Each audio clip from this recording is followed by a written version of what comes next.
I'm working on an old school rave track. This is what I've got so far.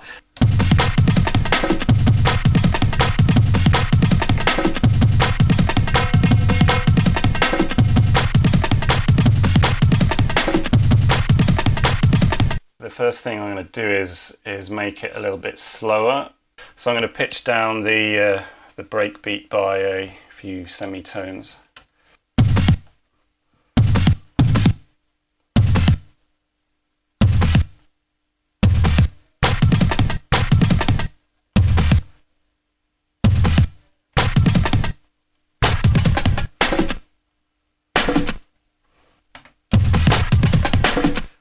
So that tempo is clearly wrong.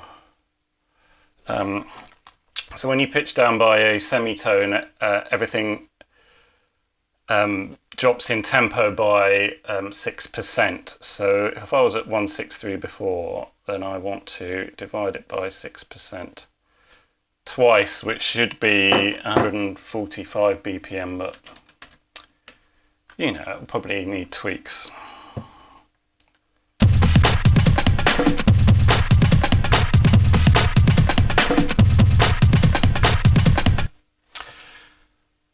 Okay, that sounds quite good. I'm going to extend that breakbeat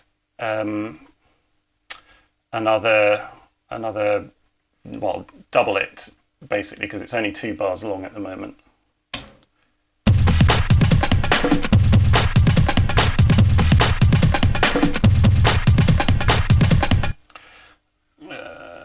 So what you do is you just copy it on top of each other.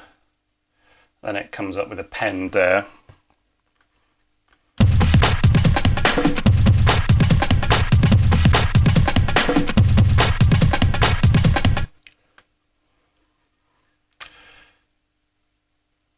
Right. I'm planning to delete the 3rd bar of that and do something a bit more funky.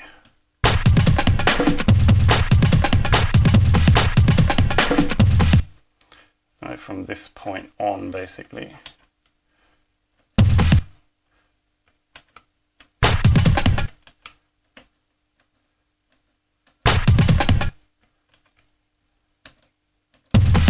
Alright, let's have a listen to that.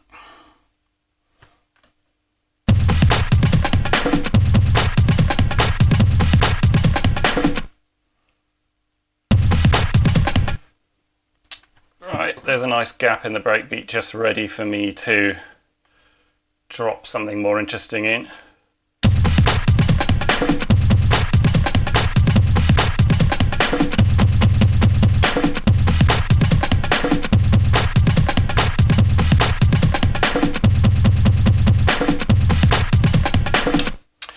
Alright, that's sounding quite good. So I'm going to save that, and while it's saving, I'm going to set up this thing, which is a kawaii synth called a K1, and it's actually a 8-bit sound module from the late 80s, and it's very cheap.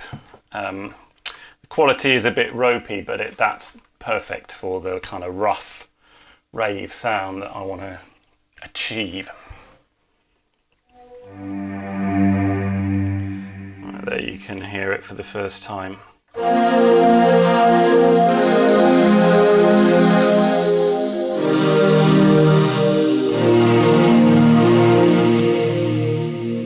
are some chords there that I worked out earlier, so the idea is to sample each chord in individually.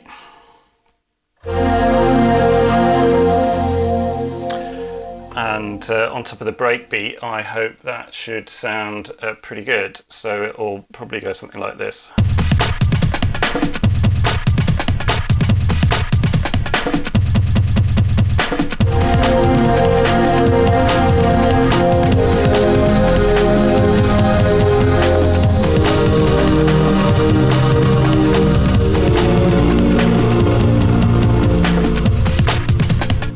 But the computer will play it without that huge error in it. Yeah, it's good to have one note 1 octave lower. Let me just play one of the chords without the octave. And it sounds a bit thin, but if you do, this is an extra note 1 octave lower, just the root. So what I was actually playing was 2 octaves lower, which is here. And you can do both. And that sounds really nice, so I think that's what I'm going to do. I'm going to take some bass out the breakbeat because it is a little muddy.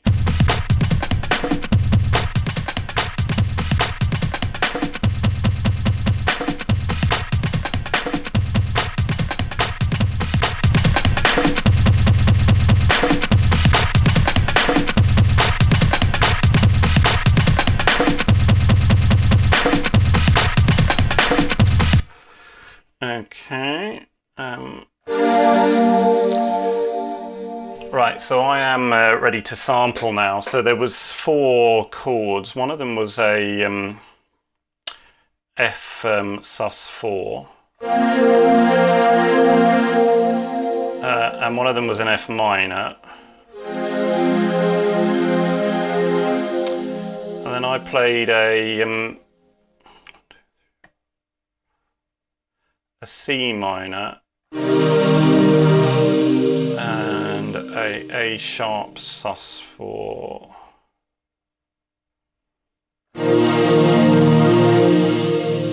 Like that. So actually there's only 2 chord types, a sus4 and a minor. So my amazing plan is just to sample the sus4 and the minor, and then use the sampler to pitch it and save a bunch of sample memory. See how the right hand sounds in the next octave up? Actually, that's quite a good idea. Let's try it. I did try it earlier actually, but oh, it's nicer than I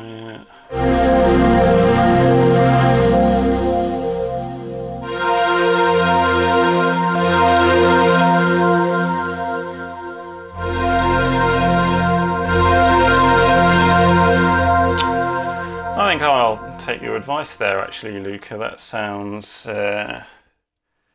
pretty cool like that.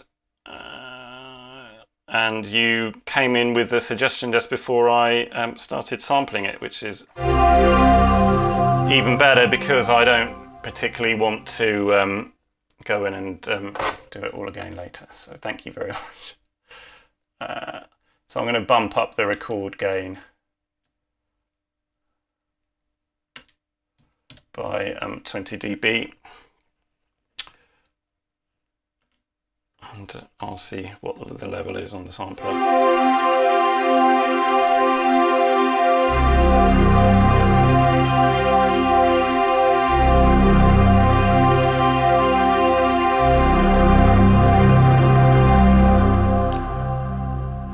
Yeah, okay, so I'm good to sample that. Let me mute myself while I'm sampling because I don't want to sample myself into the sampler just yet anyway.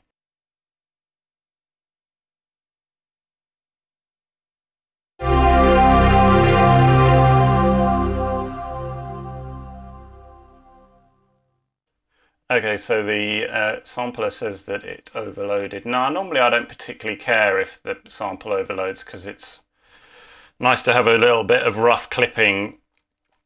Like, I love some of these tutorial channels on YouTube, like you know, Espen Craft or whoever, and he never clips his samples, but like, damn, if you do clip it, it sounds like really rough.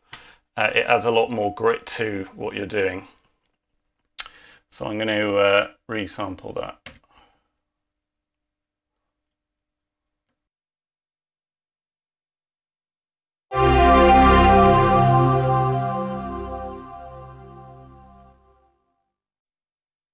So that sample is good. I'm going to do, let's just see how that sounds though.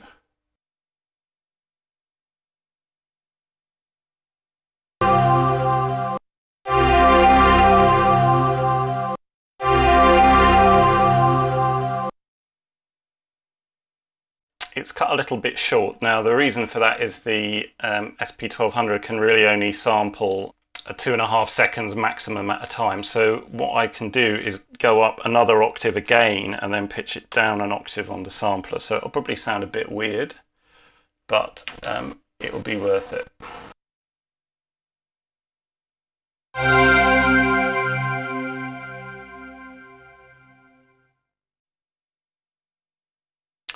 Okay, that's the first one. Let's do another one.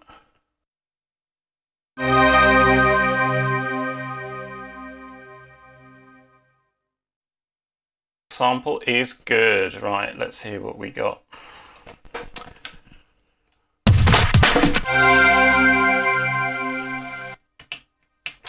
That one's not coming out, but that's not entirely unexpected. Because I probably have that channel muted, so I'm going to put both of those on the same one. This is channel 7. And now I can add effects, so I'm going to put in a ton of chorus.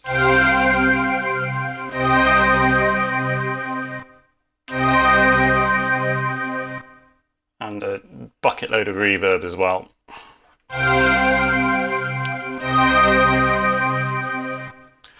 And furthermore, I'm going to pitch them back down an octave, so we'll get a similar sound to what we had before.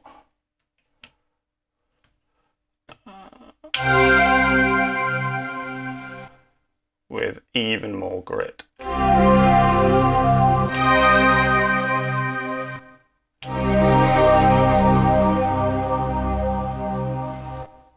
Yeah, you can really hear the crunch and aliasing on the tails of those. I'm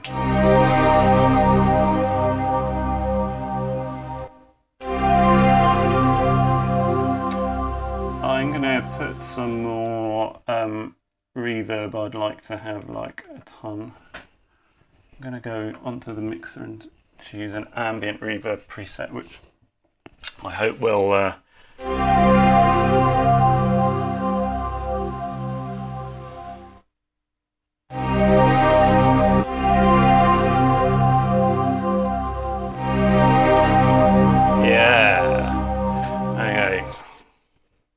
let's kind of see how it sounds.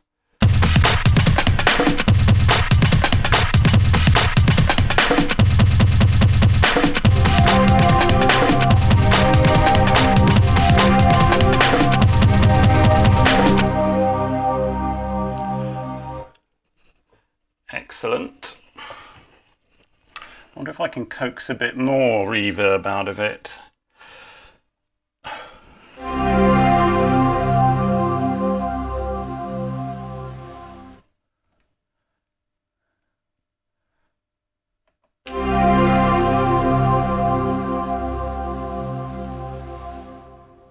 Oh yeah, that's nice. That one is called Arena.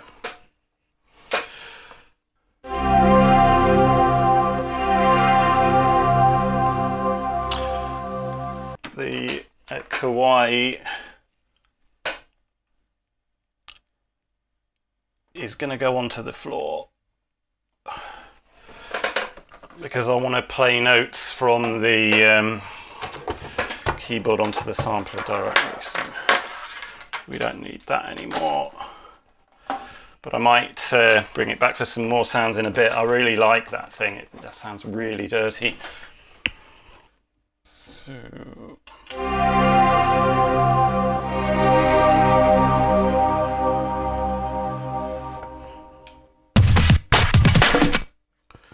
So maybe I will just play it with the pitch keys on the sampler instead of messing around with that.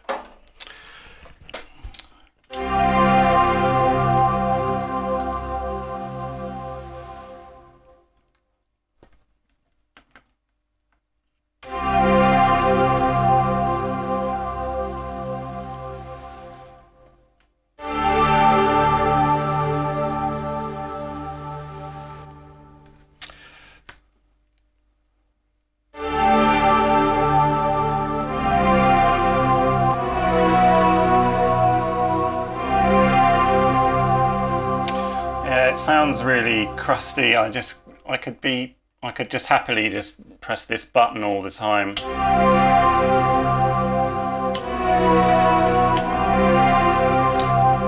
Right, so that's C. So I want to go up 1, 2, 3, 4, 5 semitones.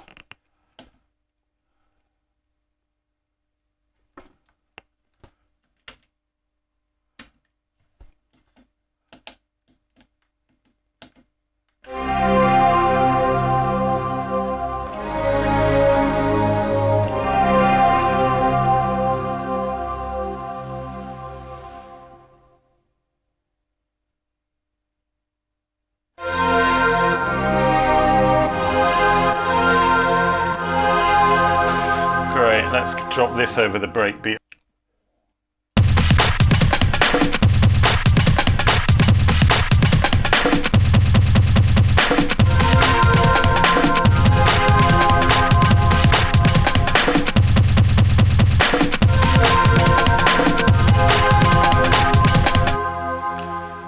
Right, that's sounding really quite good actually.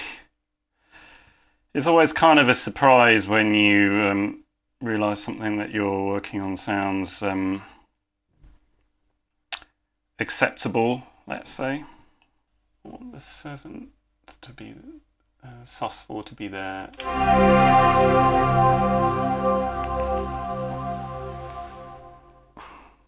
And I'm going to go down 2 semitones on the minor.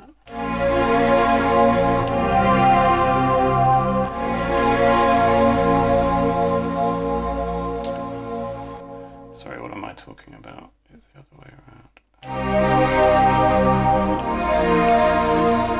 Yep, there we go. Fantastic.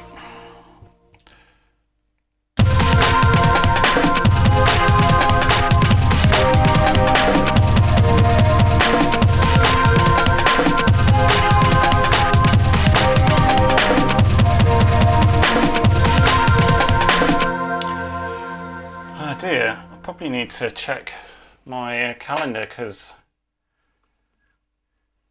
it is 2020. I thought it might be 1992 still for a second there. Actually, I might get my SH101 clone out and sample a bit of acid bass sounding stuff into that.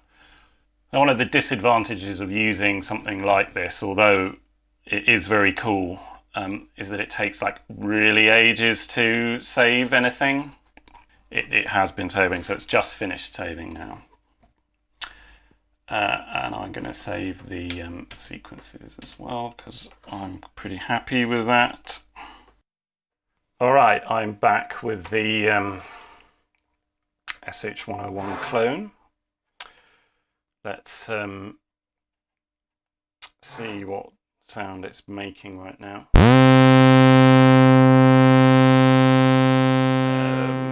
Probably not the right sound, I'm going to say, but we can work with that.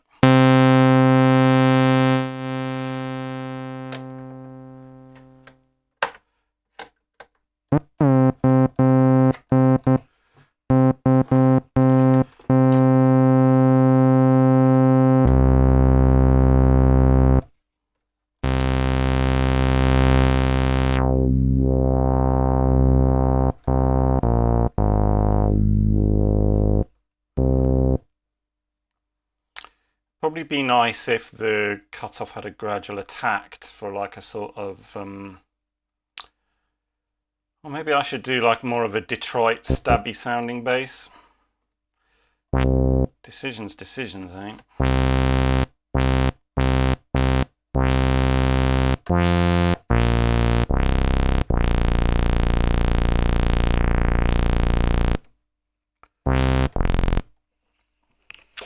Now here's an interesting tip.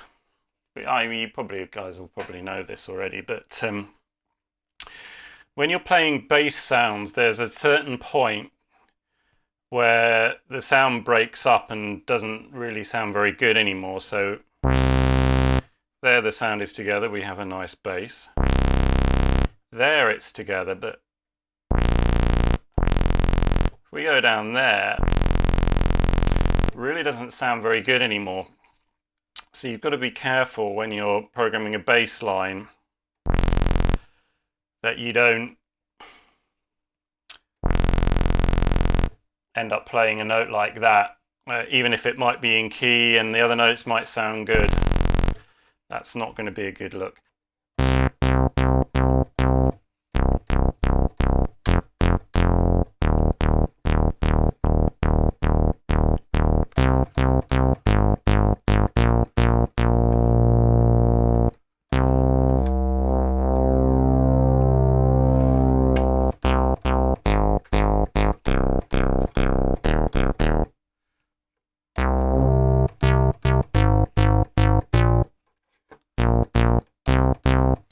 Sawtooth or square wave. I think the square wave actually, it's got the kind of hollowish kind of want it to be a bit deeper though.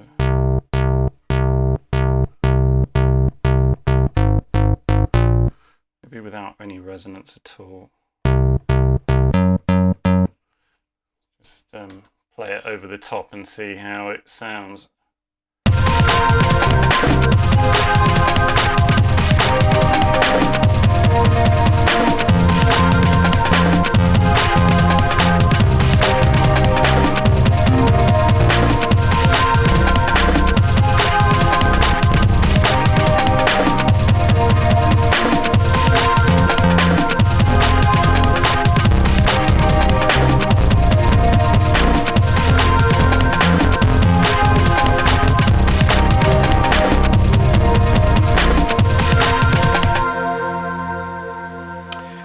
Yeah, that will sound good.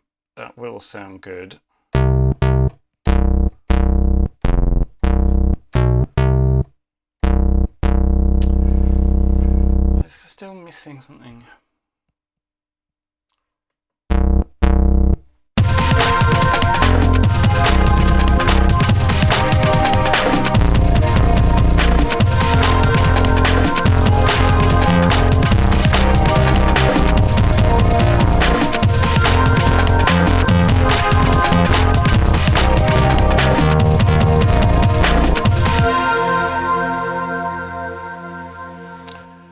It's funny, isn't it? Because I decided to take the resonance out when I was just playing the sound on its own, but with the rest of the beat playing, it was definitely better with a bit of resonance in, just to help it cut through a little bit. Sample that in then.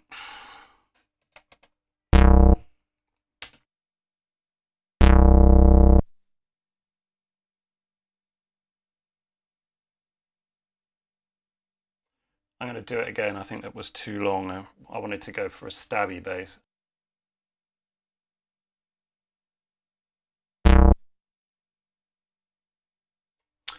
All right, let's see what we've got.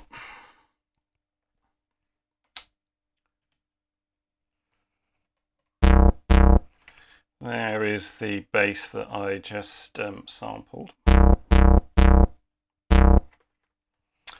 And it does sound quite good.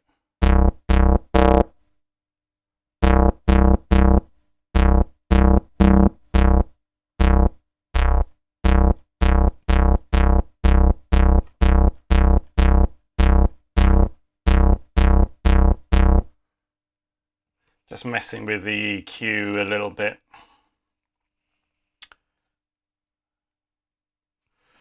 So what I've done is to take a tiny bit of mid-range out and boost the bass and the treble a little bit. And added just a hair of chorus just to liven it up.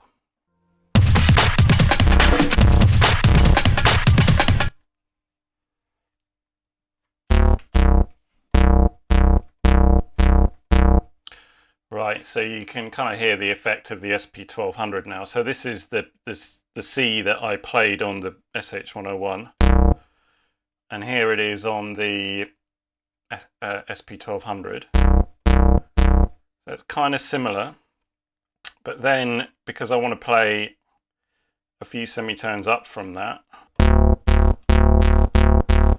You can hear that's getting very, very crunchy.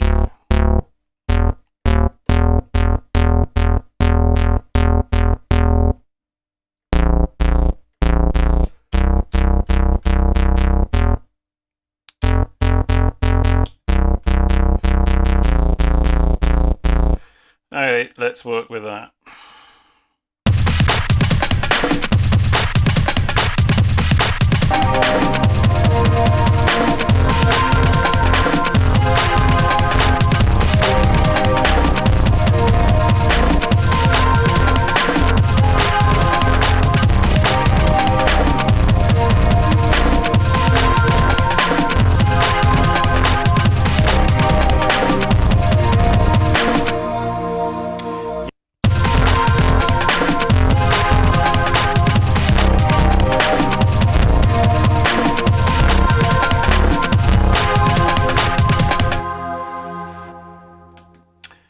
This is all very well, but I kind of want to get a bit more groove in the bass line. What I'll do to liven it up a bit is sample the same bass note in but an octave higher, which will allow me to make it a bit more funky sounding later.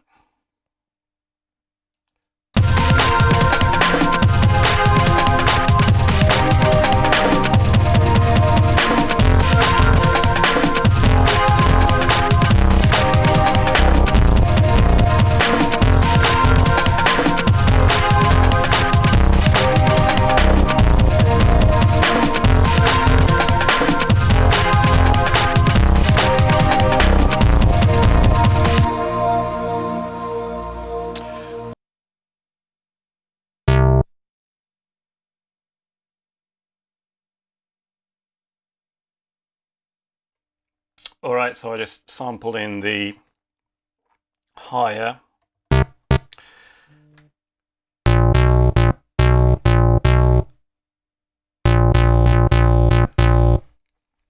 So what I'm doing here is the SP1200 has a customizable scale which you can set with these sliders. So unfortunately by default it comes with a major scale, and I don't know, I don't make much music in the major scale. It's very chiptune to do major scale though, but the minor scale would have been much more useful. But you can change the scale by tweaking the sliders, so I think I've got the notes that I need there. So what I'm going to do actually is save what I've got, because I might just ruin it by dubbing over the top. Okay.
disaster.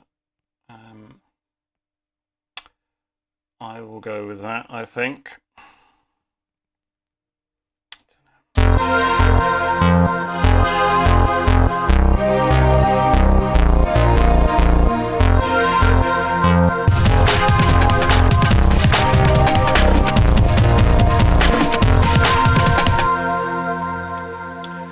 Yes, I'm now happy with the bass line after messing around with it for a bit.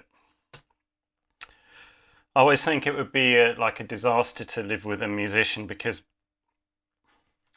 obviously we all understand you need to like listen to things a million times and make those little tweaks, but it must get very boring to hear what appears to be nearly the same thing just over and over again.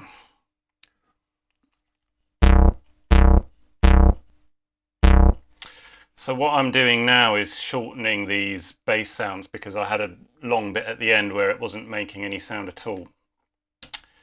And that was using up a bunch of the memory in the sampler.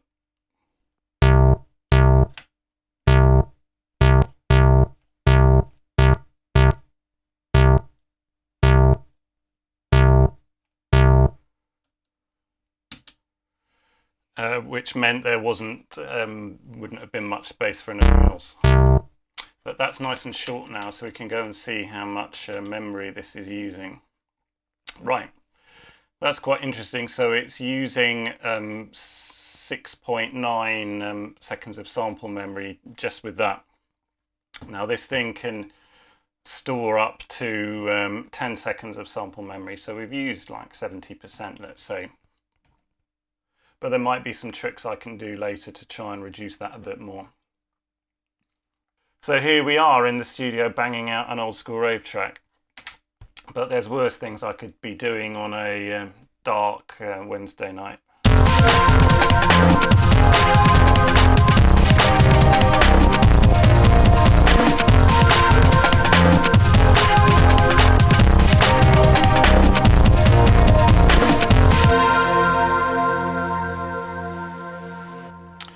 Yes, I am quite happy with that, and I can kind of do like a mini live performance now, actually.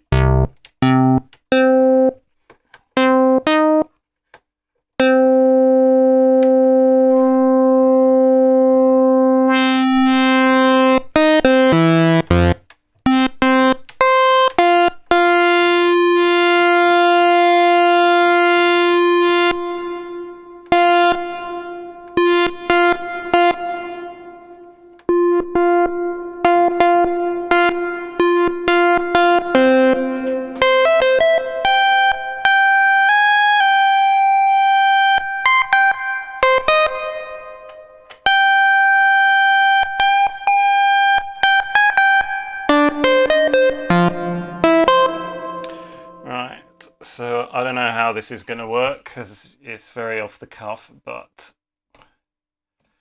theoretically this should work.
I'd add a soft echo on the bass. Okay, let's just try that quickly.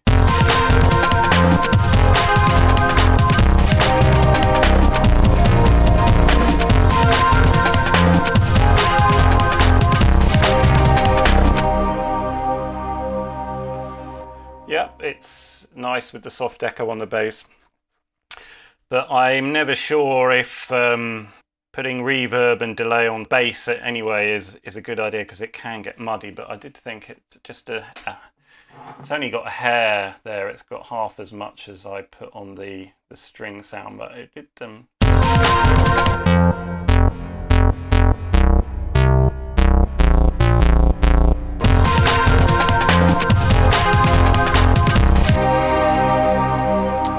I think it is adding something, yeah. In that case, I think I will wrap the stream up. Thanks to all of you who've stuck around or joined and had a look at what I'm doing here. I hope it was like entertaining or passed the time a little bit.